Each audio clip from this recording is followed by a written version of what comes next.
Here's the 30-second lesson on what legends know. Never practice nunchucks in a crowded room.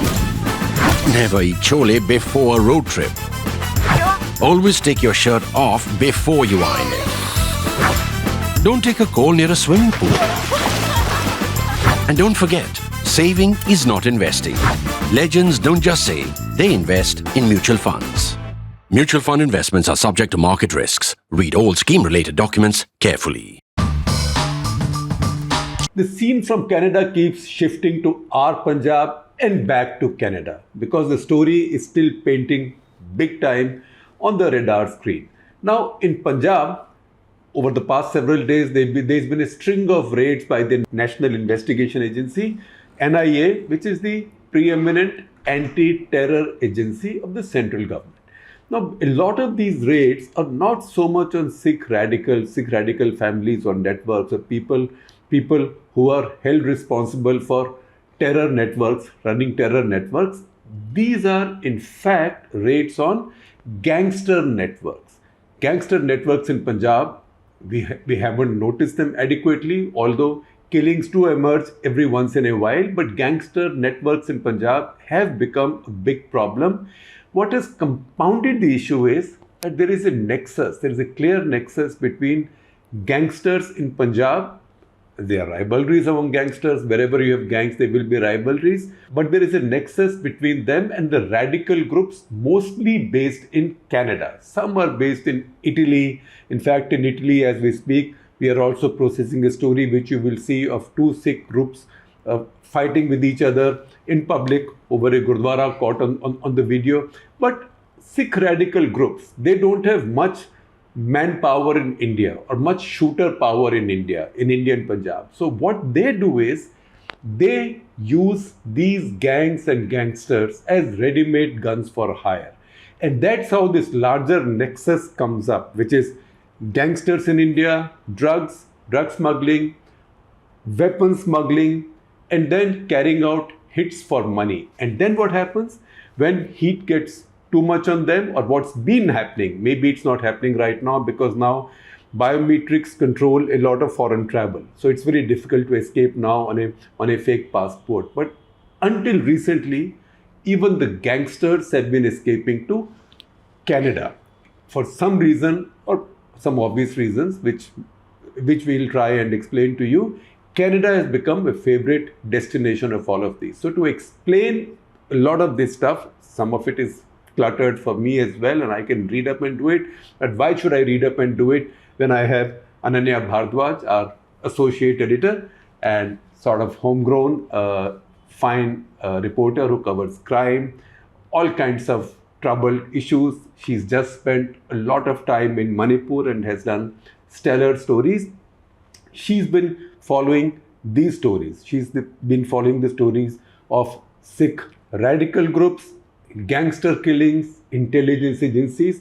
So she'll help us put this in perspective. So Ananya explained for us this gangster radical nexus, because if I see the list, there's a clear list. One list is gangsters, one list is people who we consider and people who are listed with charges against them or UAPA cases against them, right, of being separatist radicals, yeah, of being separatist terrorists. So what's the connection? Why are we talking of both in the same vein?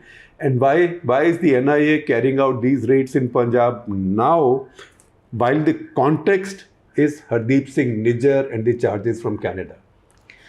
You must have seen that NIA recently carried out raids across 53 locations in 6 states. In fact, Punjab, Rajasthan, Haryana, Chandigarh, Delhi, NCR. Punjab being the focus. We saw that Hardeep Singh Nijjar's properties were confiscated. They were attached. Gurpatwant Singh Pannu's properties were confiscated. Gurpatwant Singh Pannu's, who runs the Sikhs for Justice, his properties were also attached by the National Investigation Agency. So what investigators tell us is that the role of these radical elements, whom they call Khalistani elements, they overlap with those who are criminal gangsters, gangs operating in Punjab. What they say is that these are people whom these radical elements are using to propagate their ideology. Although all of us know, we've reported from the ground that there are no takers for this idea of Khalistan in Punjab. In Punjab, in fact, if I may interrupt, Ananya, sorry. I prefer not to use the expression Khalistan, even in my writing, etc., because my belief is don't paint the devil on the wall, right? If you keep on repeating this, for people of Punjab, particularly Sikhs, it's almost like trolling them, right? They see it as trolling them.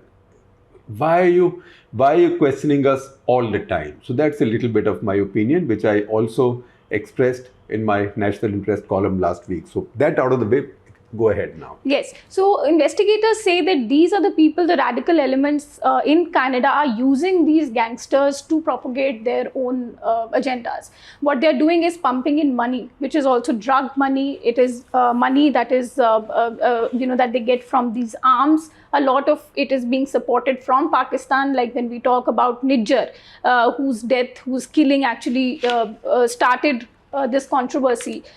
His killing, in fact, they are saying that since he was involved in the killing of a lot of Hindu leaders, followers of Dera Sacha Sauda, though that was being propagated through Canada, and a lot of these funds were being received from Pakistan. They have been pumping a lot of funds, and this is what National Investigation Agency is saying, that there is a clear nexus between these gangsters and these radical elements sitting in Canada. And these are not just Canada. In fact, like you said in the beginning, Italy, UK has a lot of these radical elements.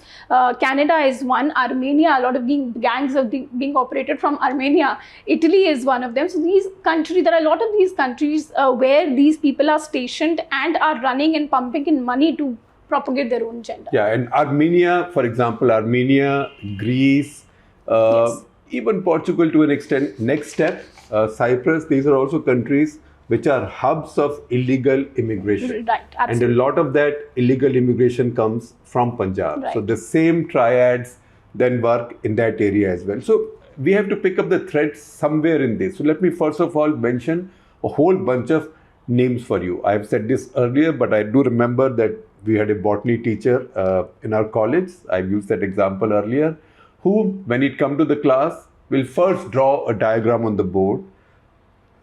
Everybody will stay silent for about 10-15 minutes and then label it and then start explaining it. So I follow that example occasionally. So I'm doing that now by mentioning a whole bunch of names for you, right? Because these are names that will feature as we go ahead. So first of all, names of some organizations. These are all banned organizations, banned radical organizations, radical separatist terror organizations. That's why they are banned. So one, Babbar Khalsa International, you can see the acronyms BKI, Babbar Khalsa International, KLF, Khalistan Liberation Force, ISYF, that is International Sikh Youth Federation, Khalistan Tiger Force, KTF, of which Hardeep Singh Nijjar was supposed to be the chief, and then Khalistan Commando Force, KCF, which is a very old organization. That organization is so old that its prime was in the years when I was a reporter like Ananya. That is in the 80s. Then its founder and chief, Paramjit Singh Panjwad, he escaped from India because in Punjab the heat was too much, and he went to Pakistan. And he's been living in Pakistan since then. And he, as Ananya will tell you, is among people who recently died. In his case, there was no mystery to how he died. At least we know that two persons in Lahore got out of their vehicle and shot him at close range and got away. So he was killed. So these are the organizations: BKI, KLF, ISYF, KCF, KTF. So in fact, these radical terrorist organizations, our colleague Priya Krishnan Kuti, she did a story on those, and we'll share a link of that story with you. You will see a screenshot also. Then you have some elements who are, again, Sikh separatist elements, all in Canada. Mostly in Canada, almost all in Canada. Ripudaman Singh Malik, we'll tell you about him. Gurpreet Singh, Gurjinder Singh Pannu, Gurjeet Singh Chima, Malkeet Singh, Parvkar Singh Dulai, Bhagat Singh Brar, interesting story there. Sulinder Singh, Tehal Singh, Hardeep Sohota, Gurpatwant Singh Pannu, him you know, he has dual nationality, America and Canada. And Harpreet Singh Nijjar, of course, whose death has created all this commotion. Then you have criminal gangs and gangsters. Lawrence Bishnoi, Satinderjeet Singh, alias Goldie Brar, Arshdeep Singh Gill or Arsh Dalla of KTF. KTF is Khalistan Tiger Force. He's also a designated terrorist. Sukha Duneke or Sukhdul Singh, the man who recently got killed in Canada in Winnipeg. Then Ramandeep Singh alias Raman Judge. Lakhbir Singh Sandhu alias Landa. Harvinder Singh Sandhu alias Rinda. He died recently in Pakistan of poisoning. Yes. Right? Poisoning, and the interesting thing is, when he got poisoned, however he got poisoned, he was actually treated in Lahore's military hospital. So that tells you what an important asset he was. He must have been for the Pakistanis and ISI. And then there is Satnam Singh alias Satta. So these are the people, this is the cast of characters. Now, Sukhdul Singh's killing. We've talked about Nijjar, etc., Gurpatwant Singh. Sukhdul Singh's killing. First of all, why does he have his name? Sukha Duneke? Sukha Duneke. So in many cases in Punjab, these are not second names. These are the names of villages they come from. For example, the Badal family, Prakash Singh Badal, Sukhbir Singh Badal, Manpreet Badal. This is not their second name or caste name or clan name. They come from Badal village. So a lot of the people from Punjab, Sikhs, particularly Jat Sikhs, what is their second name is actually the village name. Yes. So Sidhu Moosewala, the singer who got assassinated also, he's named after his village, right? Yes. So, in fact, Moose, his village also features in many of his lyrics. Right. So, tell us what happened with this Sukhdul Singh, who got killed. In fact, just a few days after Justin Trudeau made these allegations, and the Indian response to those allegations, as Foreign Minister Shekhar also said in New York just yesterday, he said that there are lots of gangs and gangsters who are indulging in drug smuggling, gun running, etc., operating out of Canada. Yes. And Canada has a permissive attitude. Right. So in this case, Sukhdul Singh or Sukha Duneke was killed. There were 9 bullets in his head, yes, right? In his home. Yes. Canadians haven't protested about this as yet. So what is the story there? So to talk about Sukha Duneke, we'll go back to Lawrence Bishnoi and Bambiha gangs. These are the two main characters when we talk about gangs in Punjab.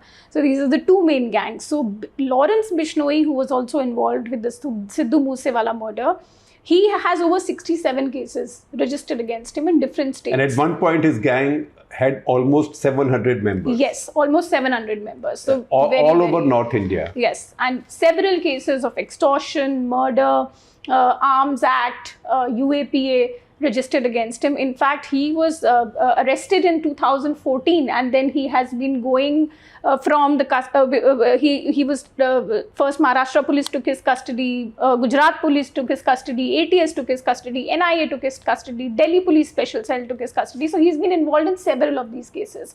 And when you talk about Bishnoi, you can't help talk about Goldie Brar. And it's generally understood that while he's in jail at Tihar, he's still running his operations. Absolutely. His gang is functioning all right, like the movies.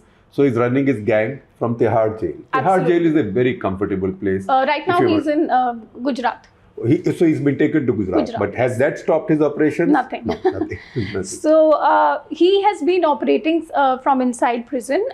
Like I said, he was arrested in 2014. And his rivalry with Bambiha gang. Bambiha gang again is a gang. The gang member, the first person was Davinder Bambiha. He comes from... So Bambiha, once again, as I told you, these are second names are named after their villages. Yes. So Davinder Bambiha is a village about 20 kilometers outside of Bathinda. Yes. But Bambiha also is the Punjabi for a little bird, a tiny hawk kind of bird. So when I read Davinder Bambiha, I was wondering for a moment whether he's named after the village or he's nicknamed after the bird. And while I was Googling it, I found that one of Sidhu Moosewala's biggest hits with Amrit Maan is Bambiha Bole. That's the bird speaks, the hawk speaks, but that is also a song big hit. It's quite catchy. It's already become a earworm for me. But it has gun culture. It has Jattism. It has lawlessness. It has revenge killing. It has vigilante justice. It has a shotgun. It has a tribute to Pantali. Pantali is 45, which means 0.45 sizable gun, right? All of that stuff and all of that machismo is there. And we'll also talk about how popular culture in Punjab has got mixed up with this. So tell us about this. Lawrence and Bambiha. Lawrence and Bambiha. So Lawrence Bishnoi, like I said, has over 67 cases, has been in Bishnoi custody. is not a Sikh. No, Bishnois are actually a caste which is seen more in Haryana and Rajasthan. Right. The Bhajan Lal family, by the way, of one of the three Lals of Haryana, Bhajan Lal family is a Bishnoi family, and Bishnois are vegetarians. Yes. They are also people who are known to protect their animals. In fact, one interesting bit here is that Lawrence Bishnoi is a student from DAV College in Punjab, Chandigarh. So, Chandigarh. And one of the first crimes he did with one of his fellow students was to send threats to Salman Khan when he was involved in the killing. So complaints against Salman Khan in that Black Buck shooting case was filed by the local Bishnoi community. So Lawrence Bishnoi is the biggest gangster now? We can say that, one of the biggest gangsters. And like I said, his rivalry with Bambiha has been there since very long. In fact, it started and Bambiha was a sharpshooter who then built a gang of his own. Yes, he was a sharpshooter from Bambiha village near Bathinda. And I can't forget Bathinda. I was in Bathinda in class 6. Some time back. 1966, yes. Okay. And it was, in fact, in 2016 that he was killed in police action in an encounter. 7 years back. And that set off a cycle of revenge killings. 2006. In fact, what is surprising is that even after his killing, the gang is very strong. And like I said, that it is being run by a person called Lucky, and he is sitting in Armenia. And he is handling. And Armenia is a country which is dealing with Azerbaijanis walking all over it right now. They're facing war, and they are the ones who've just now dumped their historic backers, that is Russia, and gone to the West, the Americans. And right now, Russians are holding out threats for them. So this guy has also got himself into a really troubled place where nobody has time to pay attention to him. Maybe that's what works for him. But so Lawrence Bishnoi and Bambiha, they had this rivalry. There was student politics also involved. Goldie Brar was an associate of Lawrence Bishnoi. His brother, in fact, was killed in one of these rivalries in 2020. Whose brother? Goldie Brar's. His name is Gurdeep Brar. He was killed. So Goldie Brar is Satinderjeet Singh Brar. Yes.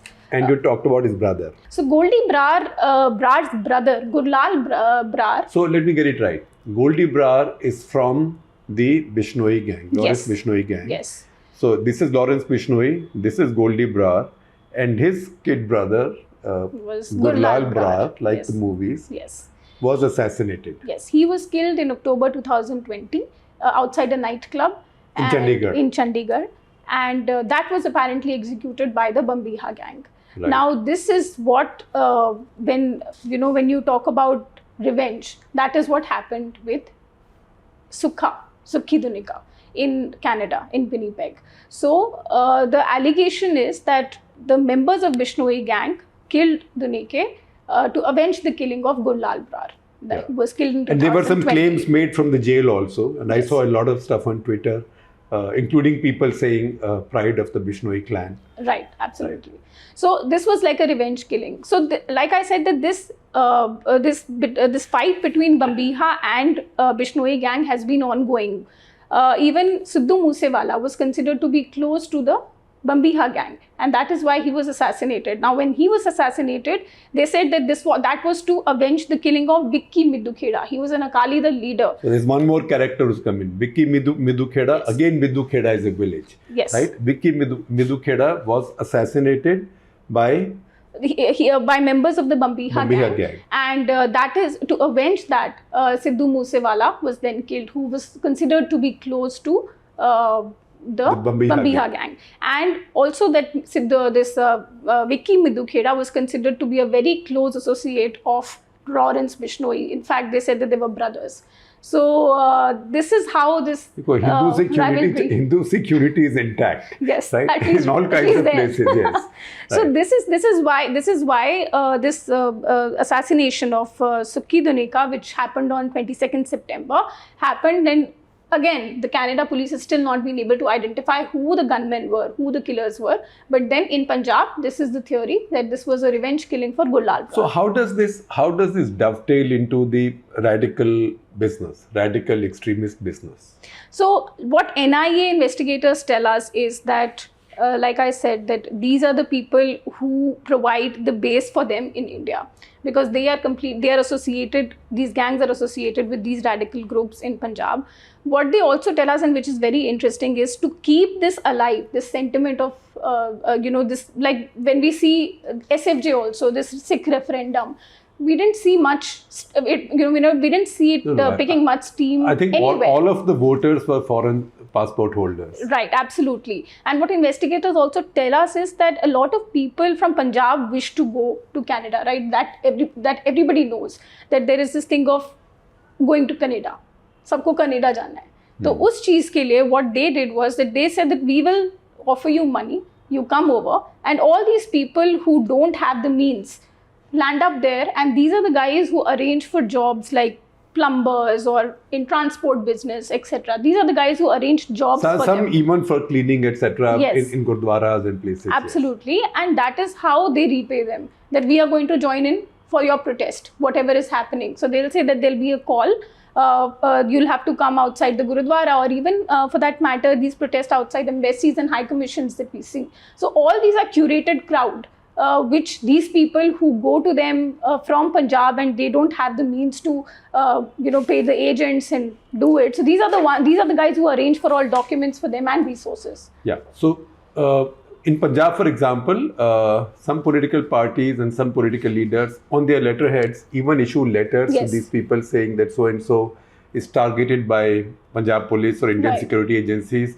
and should be given asylum. And there's a fee for those asylums, those asylum letters. I mean, Canadians believe it. They must be really innocent, but that's the reality. That's why this entire cast of characters that I read out to you are people, with the exception of 3 in Pakistan, who are no more, right? Who are no more. All the rest are in Canada because that is the home for them. Now, some killings in Punjab, some killings and some attempted killings, because each one of these killings actually has the potential of creating communal tension in Punjab, right? Or rousing the orthodox Sikh sentiment by saying that so and so stands against Sikhism. For example, followers of Dera Sacha Sauda. Yeah. So that is to play into the Sikh conservative sentiment. So Baba Bhaniara was killed in 2014. He was like a reformist Sikh preacher. Yeah. Right. He was killed. And then Manohar Lal, who was a Dera Sacha Sauda follower in 2021. And there was attempt on the life of Pragya Gyan Muni, who is a Hindu priest. He survived, right? These one attempt and 2 killings, 3 attempts, 2 successful. Who paid for these and who carried these out, you think? So, sir, investigation in fact has shown that it was Nijjar. And Nijjar had in fact planned and used his resources to carry out these executions. In fact, they also tell us that there was a training camp that he had set up in Canada in 2015. We've used pictures from that. In fact, a little video which was on social media of his firing assault rifles and other people with him, and he's demonstrating to them how to fire assault rifles. So that was in 2015. And he's posed with an assault rifle often enough. Right. And in 2016, there was a person called Mandeep Dhaliwal who was then sent to Punjab from that camp to carry out an execution of a Shiv Sena leader. And he was then arrested in June 2000. Shiv Sena isn't very much in Punjab, by the way. You know, a few people call themselves the leaders. But, you know, if one is assassinated, it has the potential of creating a communal rift. Right. And then he was arrested in 2016, after which this entire plot was unraveled of Nijjar's involvement in this. Yeah. So, and these hits were carried out by gangsters, hitmen. Yes, these hitmen. In fact, in most of these cases, you would see that these are unidentified bikers who would just meet you somewhere and pump in bullets, and that's how they get killed. Yeah. So those gangsters or those foot soldiers. So this is radicals hiring gangsters. Yes, because they pump in money. Because radicals don't have foot soldiers here of their own. Right. Right. So right. This is. They try to do it through these gangsters. Yeah. Now, since we're talking about killings and counter killings in Canada, and this Sukhdev Singh happened in Canada, yes, there's another name. Most of the people who were conspirators in the Kanishka bombing escaped in Canada, were not convicted. One was convicted and served a shorter sentence and a softer sentence and is now leading a normal life. Couple of others got acquitted. Now, of those who got acquitted, one was Ajaib Singh Bagri, the other was Ripudaman Singh Malik. Yes. As I understand, and I just mentioned those names to you earlier in my cast of characters, these two in the course of time became friendly with Government of India, right, and gave up the radical cause. Yes. Isn't it? Yes. So of these, Ripudaman Singh Malik, one of the alleged conspirators of Kanishka bombing, he was assassinated last year in Canada, in the same general area of British Columbia. Right. What happened and why? And who is suspected to have got it done? So he was considered to be close to Babbar Khalsa. Because the bombing was carried out by BKI, Babbar Khalsa International. Yes. That's the first of the 5 groups we had mentioned. And the key person was Talvinder Singh Parmar. Who, as I had mentioned earlier, Talvinder Singh Parmar escaped from Canada. Nothing happened to him. Canadians didn't even charge him. He went to many countries. Finally landed up in Pakistan. Ran his operations in our Punjab, from Pakistani Punjab. Until 1992, he landed up in our Punjab. In my view and instinct, he was lured by our agencies to come into Punjab, and then he died in an encounter with 6 other accomplices. Yes. So Talvinder Singh Parmar was the main guy. That said, Ripudaman Singh Malik, if he was one of the conspirators of Kanishka, then why would anybody have any interest in killing him? If he had got away, anything, then Indian agencies would have an interest in killing him. But Trudeau is not saying that Indian agencies got him killed. So what happened there was that in 2019, his name was taken off a blacklist. I mean, this was not an official list, but then there was a blacklist which people who were not allowed to come into India. From Canada, and there were about 314 names on that list. So in 2019, Modi government took off 312 names. In fact, Modi government made a big outreach to Sikh community. So it was like, Punjab has had peace for such a long time. There is no radicalism. So give everybody a little bit of the peace dividend. And that peace dividend was also distributed to Sikhs who might have become foreign citizens, but Sikhs who were living overseas but were not able to visit India because they had earlier links with radicalism. So anybody who was currently not under trial, or who had been acquitted in trials overseas, or who had served their sentence, like that Atwal who came with Justin Trudeau in Delhi, all of them were lifted from the blacklist. So that was among the confidence building measures or CBMs carried out by the Modi government. So that is when they lifted the blacklist. They also lifted the blacklist ban, travel ban on Ripudaman Singh Malik also. Right, which is why he was able to come to India after that. And that is when he started, praising and saying it openly that Modi government has done a good job, not just by lifting a ban on these people, but also by reopening a lot of these 1984 Sikh riot cases. So he started openly, even in Gurudwaras, he started openly praising Modi government for these measures, and he then wrote a letter also to the Prime Minister thanking him for this, and also started saying that there was a nefarious campaign which was going against Prime Minister Modi, and this is something which what we hear is that Nijjar did not like. So Nijjar spoke about it. Nijjar spoke about it in a lot of these Gurudwara committee meetings as well. That this man is a Deshdrohi, ek kaum ka Gaddar hai, traitor hai, of the Sikh community.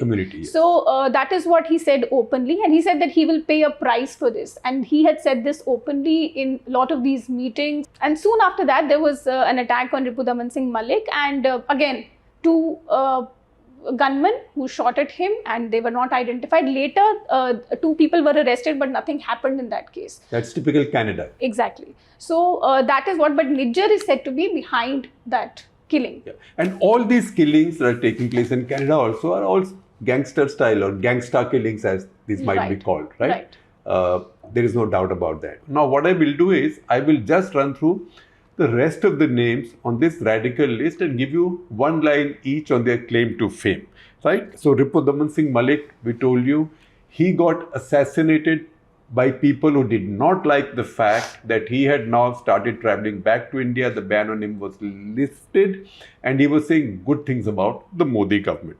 Gurpreet Singh, originally from Moga district, he's been living in Surrey, the same area where Nijjar lived, and he's been from ISYF and Khalistan Liberation Force, both organizations. He's also been charged with funding the next guy on the list, that is Gurjinder Singh Pannu, who has a red corner notice issued against him by Interpol and faces charges under various sections of UAPA and the Arms Act. Each one of these people has a genuine CV in that business. Yeah, and these are also people that are on the list that Amrinder Singh had actually given to Justin Trudeau. Yeah. These people were on that list. Which he didn't bother about. And, yes. and Gurpreet Singh also has an Interpol red corner notice on him. Then we come to Gurjeet Singh Cheema. Gurjeet Singh Cheema is a Canadian national, again lives in Brampton, again active member of the band International Sikh Youth Federation. He also faces serious charges in Punjab. Then Malkeet Singh. Malkeet Singh is a member of Babbar Khalsa International, BKI, which was held responsible for the Kanishka bombing. He also goes by the nickname Fauji. He also lives in Surrey, in the same Nijjar zone. And he also has a red corner notice. In many of these cases, while there are red corner notices against everybody, Canadian government hasn't bothered to arrest them or hand them over to India. All they've done is to put most of these people on no-fly lists. Yeah. And no-fly list, I think, is qualified so that they can fly within Canada. Yes. But they can't leave the country. So this is really not much of an action. That's what is done. Then the next name is Parvkar Singh Dulai. He was placed on no-fly list in Canada in 2018. He allegedly orchestrated a parade in tribute to Talvinder Singh Parmar, who was the main accused in the 1985 Kanishka bombing.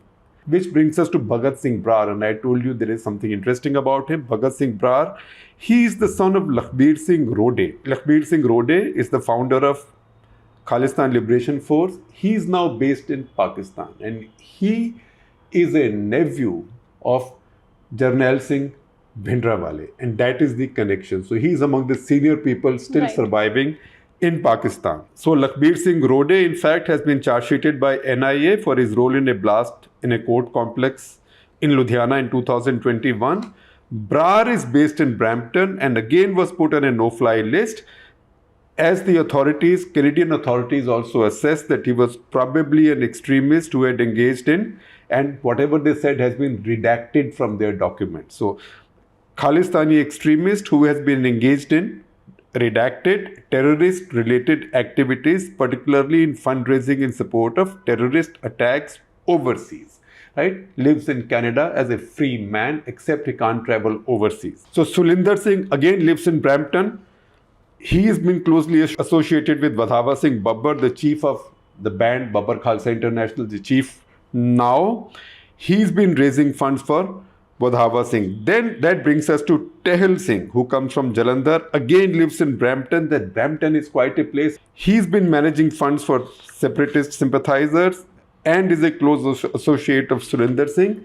He also has been held responsible or has been charged with managing targeted killings in Punjab, which again brings us to the next character in this cast of characters, Hardeep Sahota, who again lives in Surrey in the same area as Nijjar's area and is an active member of the Khalistan Commando Force. He has allegedly been involved in hatching plots to carry out targeted attacks on individuals in Punjab. And then we come to the better known or the more infamous people, that is Lakhbir Singh Rode, who's in Pakistan, and Gurpatwant Singh Pannu, who's dual citizen of US and Canada, and Harpreet Singh Nijjar, who was killed in June this year. So this is now the entire cast of characters lives, I think, with the exception of one, Lakhbir Singh Rode, who still lives in Pakistan. All the rest are in Canada.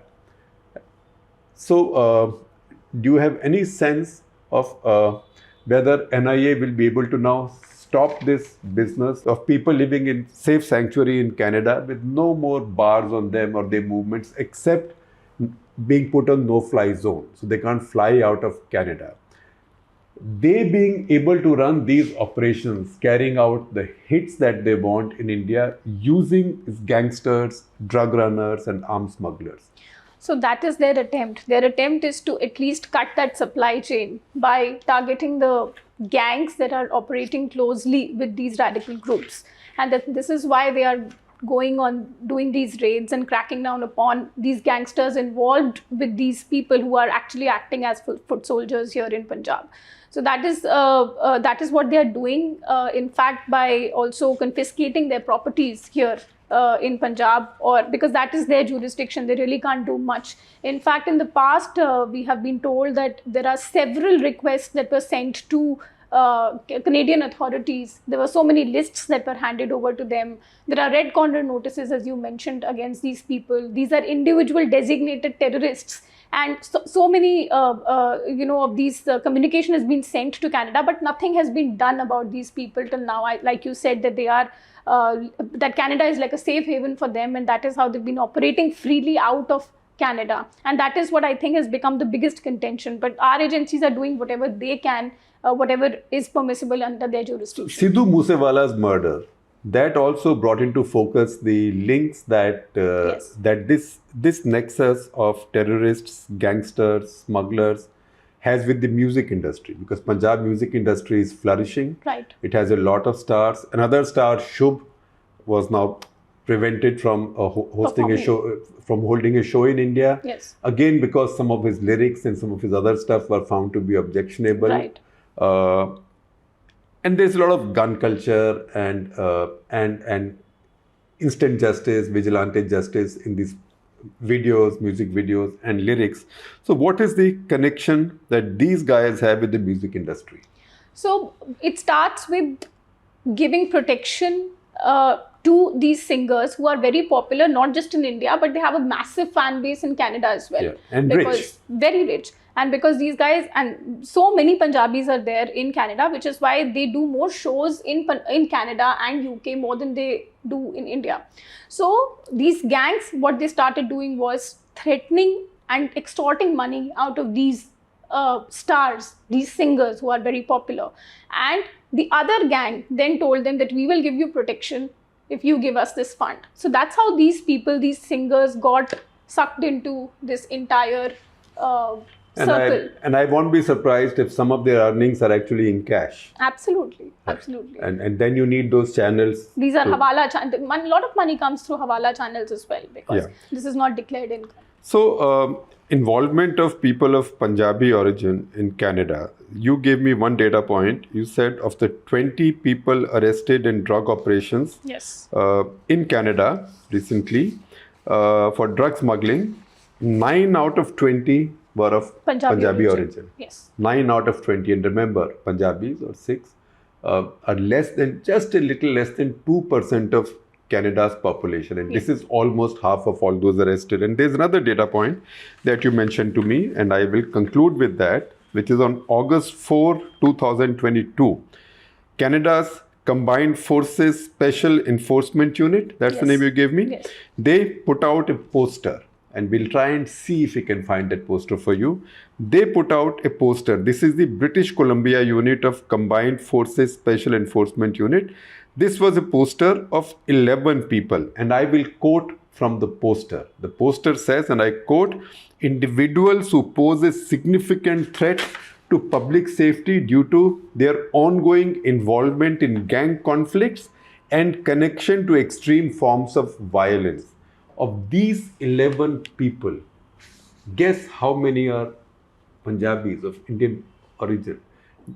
Tell me. 9. 9 out of 11. Yes. 9 out of 11. So, in fact, there is a lot of gangland which has migrated or emigrated to Canada from our Punjab. The difference is between the situation in India and Canada that the system is quite loose and permissive, as Shankar said, so they can carry on with their activities there. Now, what they do to each other in Canada, we've seen examples of what they do to each other in Canada. We saw Ripudaman Singh's assassination. Now we've seen Sukhdev Singh's assassination, one being ascribed to gangster killings. The other one, nobody seems to have any insight on, right? But what would bother India, as long as they keep on doing their stuff in Canada, Yeah. these are interesting stories, right? It's a bad thing. Human beings should not kill each other. But the problem arises because they are also able to do their stuff in India. Right. And so what do you see happening next? Do you see this operations in Punjab continuing? Yes, since that is, after Trudeau's visit and what he said in the parliament, this has again given momentum, impetus to this crackdown, and the National Investigation Agency, in fact, what sources tell us, is planning even more raids in the coming days. So we will be seeing more of these arrests and confiscation of properties of these people sitting abroad. And they hope to basically, like I said before, they hope to paralyze this system that they have created in Punjab by pumping in money, so that they could at least stop what is happening in Punjab if they can't get those people from Canada. I think all we can say is that this movie isn't over yet. Absolutely. Because having raised the stakes so high, even Justin Trudeau now can't suddenly go silent. So this story will continue. So just in case you were wondering what I was doing in my phone while speaking with Shekhar, I was just checking the notes that I had scribbled before the CTC. So unlike me, not everybody takes notes like this. So stay with us. We'll bring more insights to you as and when we have them. And when I don't have them, I'll catch hold of someone like Ananya to tell us more about this.